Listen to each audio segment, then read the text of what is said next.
What's up, class? This is Stroll, and I'm just bringing you your first of a couple different poetry assignments we're going to do together.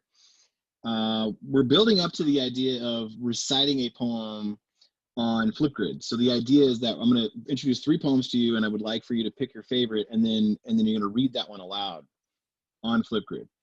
So we're not doing that today. It's something we're going to build up to, but I just want to let you know where we're going with this assignment. So let's show you the first assignment. So the first assignment looks like this. And what you're doing is you've got two poems to read: Introduction to Poetry by Billy Collins, and then Trees by Mark Haddon. And you've got two questions for each poem. One, what is going on in the poem? In other words, what is this poem about? And this is Introduction to Billy Collins, and this is Trees by Mark Haddon. So first of all, what's going on in each poem? Is it about driving to Arizona in a 1979 Buick Skylark? Or is it about learning how to ride a pogo stick? Or is it about arguing with your cat? Obviously, they aren't about any of those things, but I'm giving you these all as examples because the idea is that you are going to tell me what they are about, not what they're not about, right? So, Introduction to Poetry. What is this song? What is this song? What is this poem about? And then Trees by Mark Haddon. What is this poem about? So take 2 to 4 sentences. Tell me what these poems are about. And then finally, the second question is about the language. I'm going to call them language tricks, right? What are the tricks that the poet uses? What are the creative ways that the poet uses language? And there's a lot of different ways to think about these language tricks. Technically, what I'm asking you to do is to think about figurative language. And figurative language is any language that seems fancy or special or unique or different.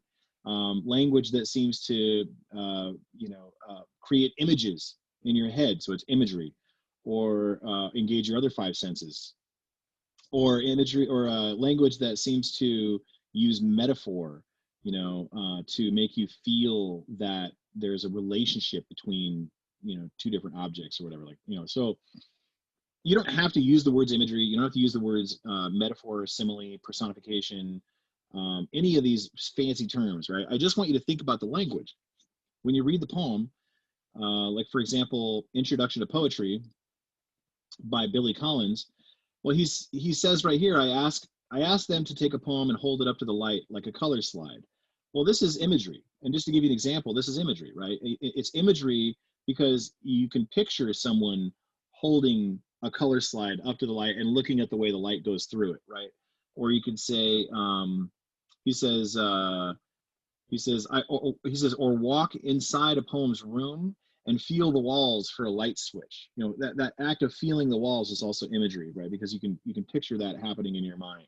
So think about the ways that the author uses language tricks, right? And talk about that down here in the second part. So what is going on in the poem, and then what style elements or what language tricks does the author seem to be talking about? 2 to 4 sentences, please, and that's pretty much it for this assignment. There's nothing else that you really need to do. I'll give you some examples down here of what these terms are: imagery, metaphor, simile, rhyme, rhythm, etc. You don't need to use those terms, but they're important to know. They're good. They're not important to know. They're good to know if we're going to be discussing poetry. And that's pretty much it. Okay, so good luck.